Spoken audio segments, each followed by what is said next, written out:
Every CAN bus is made up of different CAN nodes, and each CAN node has a microcontroller, CAN controller, and CAN transceiver, which are equally responsible for communication.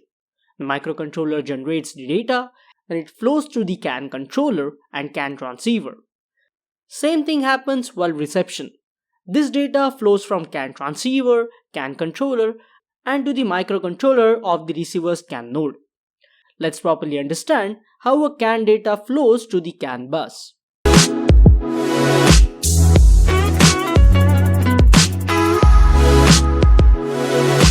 In our previous video, we saw different subsystems as CAN nodes, which are connected to the CAN bus.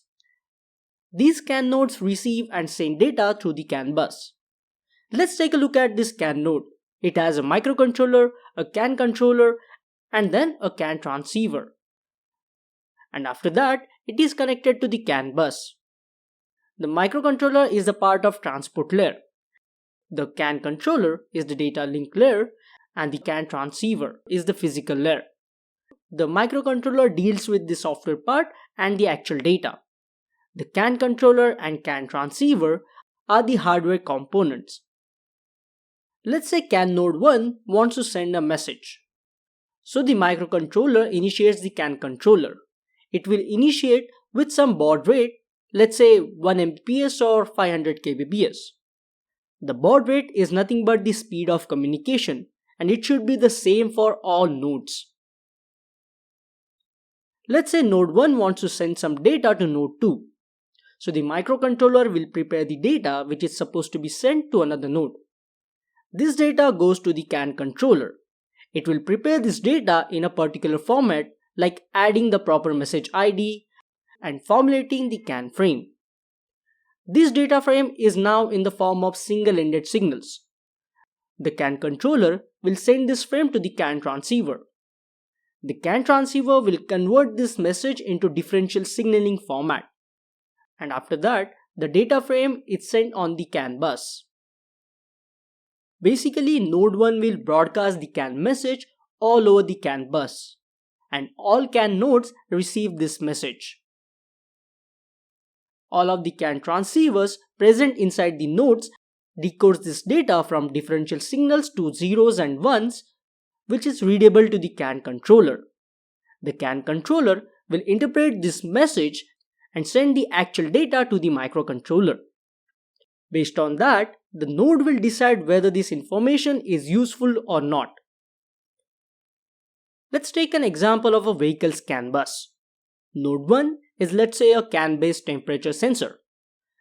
There are multiple subsystems present on this CAN bus as different CAN nodes.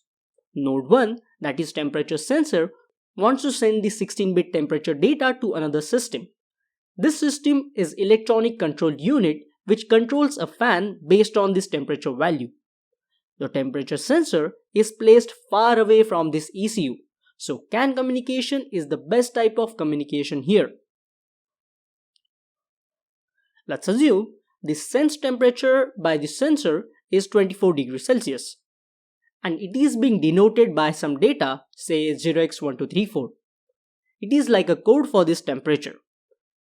This data will change if the sensed temperature changes. The message ID for this node 1 is, let's say, 0x278. Now the microcontroller of this temperature sensor resets and initializes the communication in the CAN controller. The microcontroller will send this data to the CAN controller. The CAN controller will formulate this CAN frame. The frame structure is a way of sending data from transmitter to receiver, which indicates the starting point and ending point of the communication. There is a standard frame structure for CAN communication protocol. It helps each node to understand the pattern of communication. This message frame of CAN consists of several parameters such as data, message ID, data link code, etc. We'll see about this frame structure in a future video. The bus has many nodes and each system talks to the other node through CAN bus. Before starting to send the data, this CAN controller will check if the CAN bus is busy or not. And it does by confirming if the CAN transceiver is receiving any data or not. if there is no data on the CAN bus, and as soon as the CAN controller finds out that the bus is available, the CAN controller will send the data frame to the CAN transceiver. It will convert this data frame into differential signals of CAN high and CAN low, and data will be broadcasted on the CAN bus. Now, all of the CAN nodes will receive this CAN message.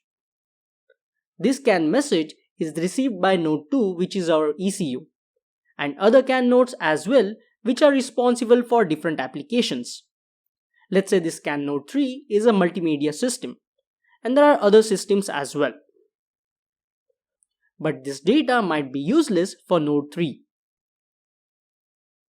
Let's say CAN node 2 received this data. It will first go to the CAN transceiver. It will convert this CAN frame from differential signals to readable data for the CAN controller. This CAN controller tries to interpret this data frame and provide the actual temperature data to the microcontroller in the form of 0x1234.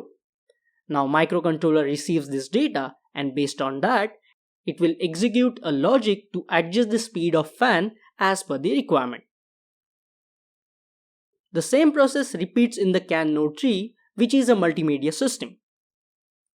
But as we have seen, this information is not required for this CAN node, so it will interpret this data and ignores it. Just like that, other nodes who don't require this data simply ignore it. Once this CAN message is executed, then the other system might send the data to the other nodes, and this process repeats. And that's how a CAN data flows on the CAN bus and CAN communication works.